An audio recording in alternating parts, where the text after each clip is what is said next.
बिस्मिल्लाहिर्रहमानिर्रहीम। पिछले लेक्चर के अंदर हमने हाइड्राइड्स का जिक्र किया था। अब इस लेक्चर के अंदर हम हेलाइड्स की बात करेंगे। जिस तरह से हाइड्रोजन पीरियोडिक टेबल के तमाम एलिमेंट्स के साथ मिलके हाइड्राइड्स बनाता है, इसी तरीके से हेलोजेंस भी पीरियोडिक टेबल के बहुत से एलिमेंट्स के साथ मिलके हेलाइड्स बनाते हैं। जिस तरह से हाइड्राइड्स की डिफरेंट टाइप्स हैं, इसी तरीके से पीरियोडिक टेबल के जो एलिमेंट्स हेलाइड्स बनाते हैं इनकी भी डिफरेंट टाइप्स हैं। हम इनको डिस्कस करेंगे, इनकी प्रॉपर्टीज़ को डिस्कस करेंगे और कुछ हद तक इनका आपस में कंपैरिजन करेंगे। फिर देखेंगे पीरियोडिक टेबल में ट्रेंड्स क्या हैं जनरली। तो स्टार्ट करते हैं लेक्चर को। हेलाइड्स हेलोजेंस के बाइनरी कंपाउंड्स हैं। हेलोजेंस जब एलिमेंट्स के साथ मिलके कंपाउंड बनाते हैं बाइनरी, तो उनको हम हेलाइड्स का नाम देते हैं। हमने इनकी नेचर ऑफ बॉन्डिंग के हवाले से इनकी 3 टाइप्स कर रखी हैं। आयनिक हेलाइड्स जिनमें आयनिक बॉन्ड होगा, कोवलेंट हेलाइड्स जिनमें कोवलेंट बॉन्ड होगा, और पॉलीमेरिक हेलाइड्स। ये कुछ ऐसे एलिमेंट्स हैं जब हेलोजेंस के साथ रिएक्शन करके हेलाइड्स बनाते हैं तो उसके बाद ये डाइमर की फॉर्म में आ जाते हैं, जिनमें हेलोजन एटम ब्रिज का काम करता है।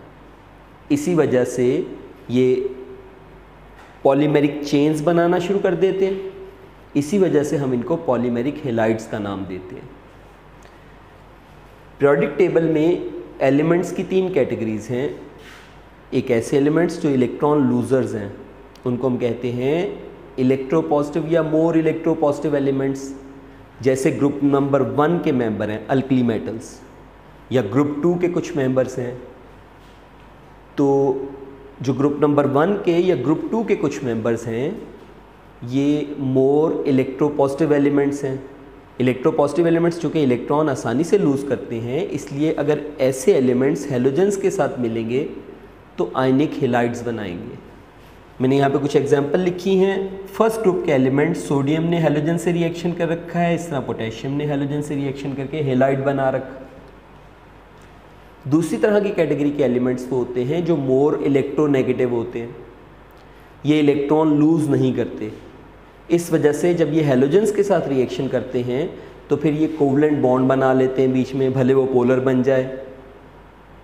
तो ऐसे हेलाइड्स जो हैं वो कोवलेंट हेलाइड्स कहलाते हैं, क्योंकि इनमें कोवलेंट बॉन्ड होता है। ये आमतौर पे मॉलिक्यूल की फॉर्म में बनते हैं। कोवलेंट हेलाइड कौन बनाते हैं? ये आमतौर पे ग्रुप नंबर 3 के कुछ मेंबर्स, 4, 5, 6, ये जो है ना, ये हेलोजेंस के साथ मिलके बनाते हैं कोवलेंट हेलाइड्स। जबकि पॉलीमेरिक या ब्रिज हेलाइड्स कौन से बनाते हैं? ये कुछ ग्रुप नंबर 2 के मेंबर हैं और कुछ ग्रुप नंबर 3 के मेंबर हैं। मैंने यहाँ पे एक एग्जांपल पॉलीमेरिक हेलाइड की लिखी है, एल्यूमिनियम क्लोराइड। मैंने आपको बताया था पॉलीमेरिक हेलाइड वो होते हैं जिनमें हेलोजन एटम ब्रिज का काम करता है। देखें कैसे। एल्यूमिनियम क्लोराइड का फॉर्मूला ये है, मगर इसकी ये डायमेरिक फॉर्म है। इसमें आप देख सकते हैं 2 AlCl3 हैं। इनके अंदर होता ये है कि ये Cl अपना इलेक्ट्रॉन पेयर इसको डोनेट करता है और ये Cl अपना इलेक्ट्रॉन पेयर इसको डोनेट करता है। इस तरीके से ये एक ब्रिज बन जाते हैं और एल्यूमिनियम क्लोराइड डाइमर की फॉर्म में आ गया। इनको हम पॉलीमेरिक हेलाइड्स कहते हैं। आयनिक हेलाइड्स की प्रॉपर्टीज़ वैसी हैं जैसे आयनिक कंपाउंड्स की होती हैं। चूँकि इनमें आयनिक बॉन्ड पाया जाता है, ये आम तौर पे बड़े बड़े क्रिस्टल्स बनाते हैं, सॉलिड फॉर्म में होते हैं। इनमें चूँकि आयंस एग्जिस्ट करते हैं, इसलिए आयंस कंबाइन करके एक बड़ा क्रिस्टल लेटस क्रिएट कर देते हैं। इस वजह से इनका मेल्टिंग बॉइलिंग पॉइंट ज़्यादा होता है। आयनिक हेलाइड की मैं बात कर रहा हूँ, आप इसमें जहन में एग्जांपल NaCl, ये जो आम टेबल सॉल्ट है, उसकी रख सकते हैं। मेल्टिंग बॉइलिंग पॉइंट ज़्यादा होता है, सॉलिड फॉर्म में इलेक्ट्रिसिटी के कंडक्टर नहीं होते, मगर अगर आप इनको पिघला लेंगे तो इनके आयंस फ्री हो जाते हैं, फिर ये इलेक्ट्रिसिटी कंडक्ट कर सकते हैं। पानी के अंदर ये पोलर सॉल्वेंट में हल हो जाते हैं, मगर नॉन पोलर सॉल्वेंट में ये आमतौर पर डिज़ोल्व नहीं होते। ये तो थी चंद एक प्रॉपर्टीज़ आयनिक हेलाइड की। इसी तरीके से कोवलेंट हेलाइड्स आमतौर पे मॉलिक्यूल्स की फॉर्म में पाए जाते हैं ज़्यादातर, और इसी वजह से ये सॉलिड फॉर्म में एग्जिस्ट ही नहीं करते। मतलब इनमें सॉलिड फॉर्म इनकी नहीं है, ये लिक्विड या गैस की फॉर्म में आमतौर पे पाए जाते हैं। और इनके अंदर कोवलेंट बॉन्ड्स हैं, इनकी वोलेटिलिटी कम है, कंडक्टिविटी ना होने के बराबर है। जबकि जो पॉलीमेरिक हेलाइड्स हैं, इनकी प्रॉपर्टीज़ आयनिक और कोवलेंट के बीच बीच में होती हैं। चैप्टर में से ये भी एक लॉन्ग आंसर्ड क्वेश्चन है और ये भी आपको आयनिक और कोवलेंट हाइलाइट की प्रॉपर्टीज़ का अपने आपस में कंपैरिजन पूछा जा सकता है। इसको आपने एज अ लॉन्ग क्वेश्चन जो है ना वो तैयार करना है। अब आ जाते हैं इनके कुछ जनरल ट्रेंड्स की तरफ। ट्रेंड जो है वो ये है, ये मैंने पीरियड नंबर 3 लिया है, 3 के एलिमेंट्स, पीरियड नंबर 3 के एलिमेंट्स हैं। इसमें आप देख सकते हैं जैसे जैसे हम अलोंग द पीरियड चलते चले जाते हैं वैसे वैसे हैलोजेंस के साथ एलिमेंट्स का इलेक्ट्रोनेगेटिविटी डिफरेंस कम होने लगता है। मसलन सोडियम की इलेक्ट्रोनेगेटिविटी 0.9 है और क्लोरीन के साथ जो इसका डिफरेंस बनता है वो 2.3 का खासा ज़्यादा डिफरेंस है। इलेक्ट्रोनेगेटिविटी डिफरेंस का ज़्यादा होने का मतलब ये है कि इसमें आयनिक बॉन्ड होगा, ये एक प्योरली आयनिक हैलाइड है, आयनिक कंपाउंड है।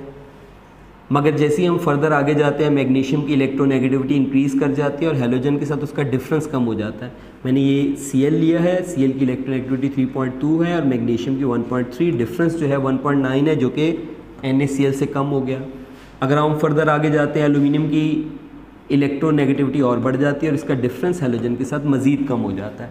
तो जैसे जैसे हम आगे जाते हैं वैसे वैसे ये जो एलिमेंट्स हैं इनकी इलेक्ट्रोनेगेटिविटी बढ़ती है और हैलोजन के साथ इनका डिफरेंस जो है वो कम होता चला जाता है। आप देख सकते हैं डिफरेंस कम हो रहा है। इस वजह से जो ट्रेंड है वो आयनिक से धीरे धीरे कोवलेंट की तरफ चलना शुरू हो जाता है। मसलन NaCl तो प्योरली आयनिक है मगर जैसे जैसे आप चलते जाएंगे वैसे वैसे कोवलेंट करैक्टर बढ़ता जाएगा और जब कोवलेंट करैक्टर बढ़ेगा इलेक्ट्रोनेगेटिविटी का डिफरेंस कम होगा तो कोवलेंट करैक्टर बढ़ता जाएगा और इनकी फिजिकल शेप या फिजिकल स्टेट में भी डिफरेंस आ जाएगा। तो ट्रेंड क्या है जी कि अलोंग द पीरियड आयनिक से कोवलेंट की तरफ ट्रेंड जाता है, जबकि अगर हम डाउन द ग्रुप बात करें तो आयनिक ट्रेंड ही इंक्रीज करता है।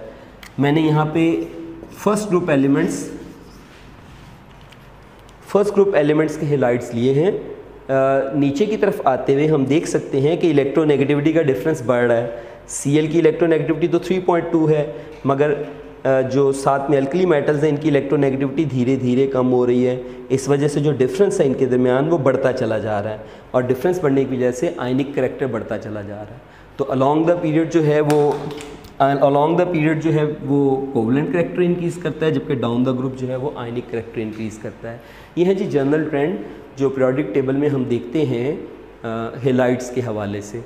अब कुछ चंद एक छोटे छोटे क्वेश्चन हैं इसमें। मसलन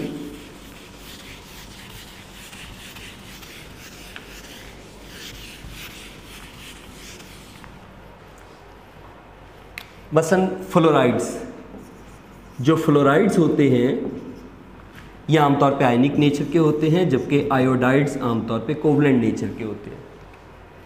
यानी अगर एलिमेंट एक सा ही हो, ये जो हैलोजेंस के साथ एलिमेंट है वो सेम हो, जैसे मैंने एग्जांपल यहाँ एल्यूमिनियम की ली है।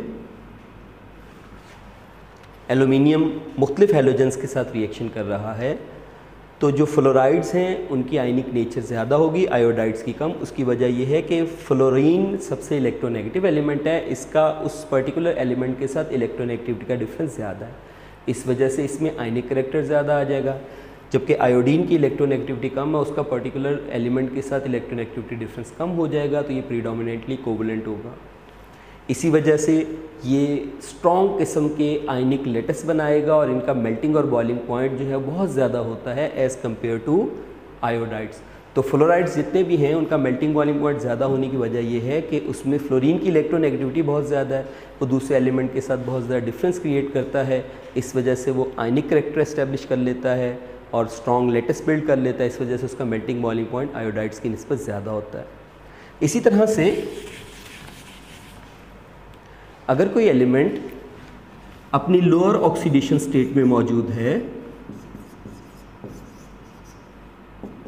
जैसे यहाँ पे लेड ने दो तरह के हैलाइड्स बना रखे हैं, एक जिसमें इसकी ऑक्सीडेशन स्टेट कम है, दूसरी वो जिसमें इसकी ऑक्सीडेशन स्टेट ज़्यादा है।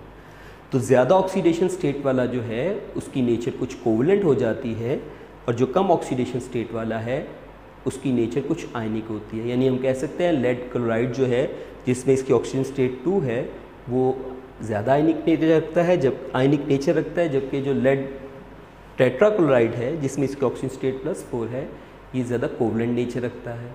उसकी बुनियादी वजह ये है कि ये जो Pb4 पॉजिटिव आयन है इसकी पोलराइजेशन पार ज़्यादा है। चूँकि इसकी पोलराइजेशन पार ज़्यादा है इसलिए हैलोजन के साथ ज़्यादा हैलोजन के से इलेक्ट्रॉन छीनता है और कोवलेंट नेचर इस्टेब्लिश कर लेता है। मैं रिवाइज दोबारा कर दूं कि ऐसे तमाम कंपाउंड जिनमें एलिमेंट की ऑक्सीडेशन स्टेट ज़्यादा है वो हैलोजन के से अपनी पोलराइजेशन पार की वजह से इलेक्ट्रॉन छीनने की कोशिश करते हैं, इस वजह से ज़्यादा कोवलेंट नेचर इस्टेब्लिश कर लेते हैं और ज़्यादा कोवलेंट नेचर इस्टेब्लिश करने की वजह से इनकी नेचर जनरली कोवलेंट हो जाती है। ये थी चंद एक बातें जो हमने हेलाइट्स के बारे में की। ये एक लॉन्ग आंसर्ड क्वेश्चन है। इसके बाद हम ऑक्साइड नेक्स्ट लेक्चर में डिस्कस करेंगे।